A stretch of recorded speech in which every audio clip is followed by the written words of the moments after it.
You've seen the prices in the supermarket too. Unbelievable, right? In fact, they could get a lot worse, and not just here. It was 3 months ago, last Tuesday, that Russia invaded Ukraine. Thought it could knock it over in a few days. Instead, the Russian army was smashed, a quarter of it lost, knocked out, made useless. And now Russia's pulled back from the north and northeast of Ukraine and is fighting instead in just the east and southeast. It's almost a stalemate. But Russia is desperate not to lose and is now playing chicken with the rest of the world, hoping to stop it from helping Ukraine, sending arms, things like that. And it has grabbed most of Ukraine's coast and shut down shipping in and out of the country. And that means stopping ships taking food from Ukraine to the rest of the world. Ukraine is in fact a big food exporter, big exporter of wheat and corn, sunflower oil, particularly fertilizer, but it can't get most of that stuff out now. And with exports from Russia also strangled by the war, the United Nations and world leaders are warning of a food crisis. The global food crisis is made worse by Russia's blocking Ukraine from exporting its millions of tons of grain. And also, as long as Russia continues the war, the United States will work with our partners to help lead a global response, because it's going to affect all parts of the world.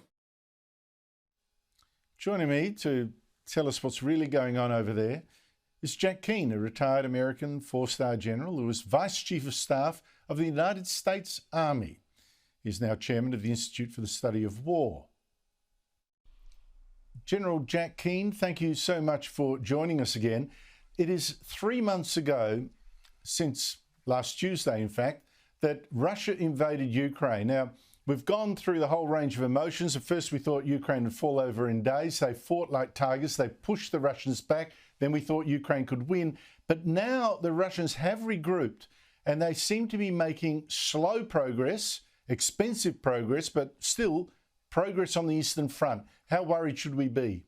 Well, you're absolutely right. I mean, their campaign in the north against Kyiv and Kharkiv, both of those have failed miserably.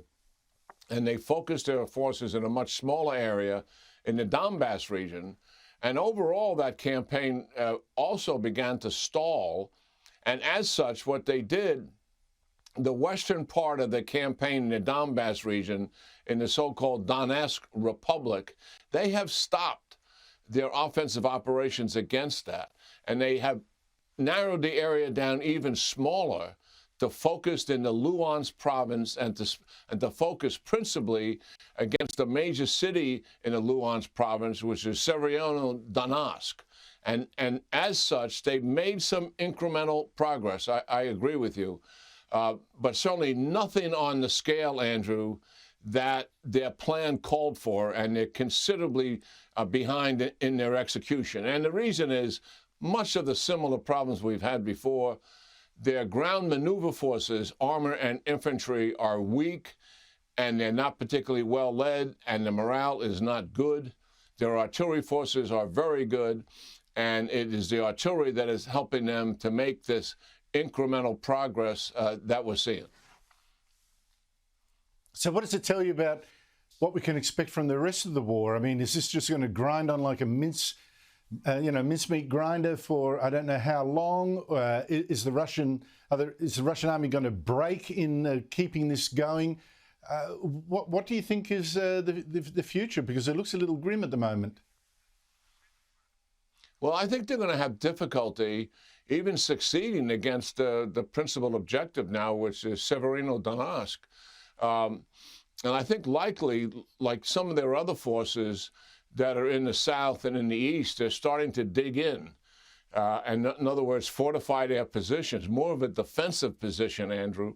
And the reason for that is they know that the Ukrainians are getting ready to conduct limited counterattacks, and possibly a major counteroffensive is something the Ukrainians would like to do. The Ukrainians have not given up at all on the opportunity that's in front of them, and there is an opportunity to drive the Russians out of the east and out of the south. I mean, it's a formidable task, to be sure, because the major cities that are there that the Russians own, Zaporizhzhia, Kherson, Mariupol, it favors the defender in those operations. But that is why the support from the international community in terms of arms and munitions is so critical to the success that the Ukrainians envision. So that is what the Ukrainians want to do.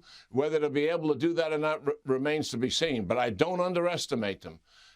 They have shown enormous will here and a huge amount of innovation and imagination in how they go about conducting their operations.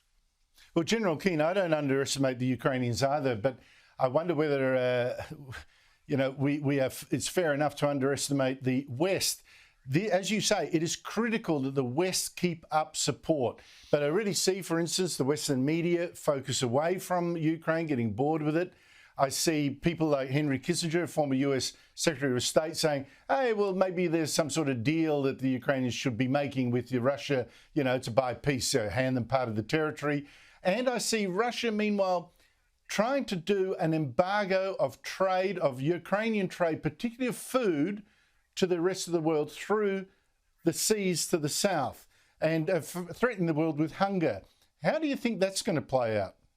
Yeah, well, the first part of your statement, certainly there is something that I would call Ukrainian fatigue that everyone is concerned about who is supporting the Ukrainians and believe in what they're doing.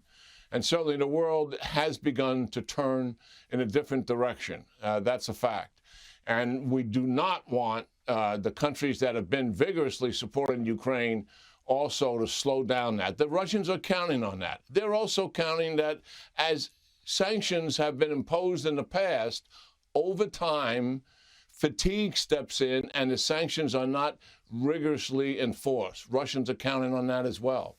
Now, as what the Russians are doing here, they are blockading the cargo ships that would normally come in and pick up mostly agricultural products, grain and corn, that the Ukrainians export. 95% of their exports go by sea, and that is completely cut off because of the blockade.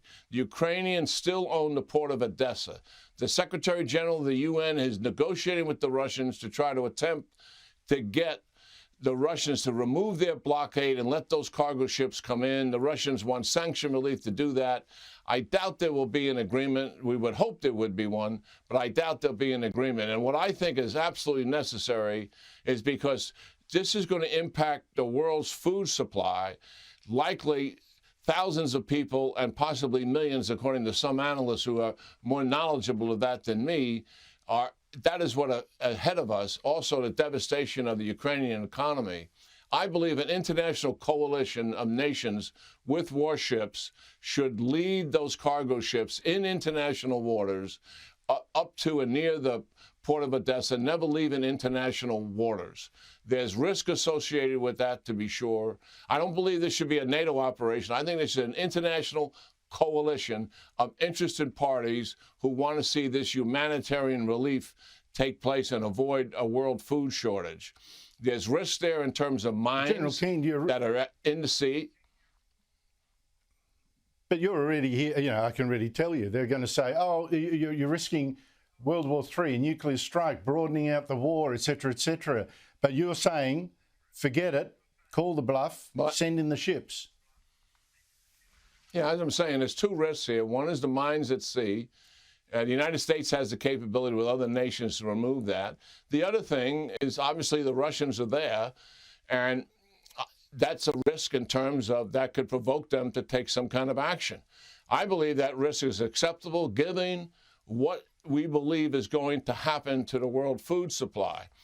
And yes, we have every right to be in international waters and to keep the seas open in terms of international global commerce. That is a national interest of the United States, and as it is in other countries. Coordination has to be done with the Turks because they control the Straits of Dardanelles and the Straits of Bosphorus in terms of what goes through there. But I think that coordination could be affected, and there wouldn't be any blockage, certainly, from the Turks, given the calamity that's about to happen. Yes, I think we stand our ground and we face up to the risk.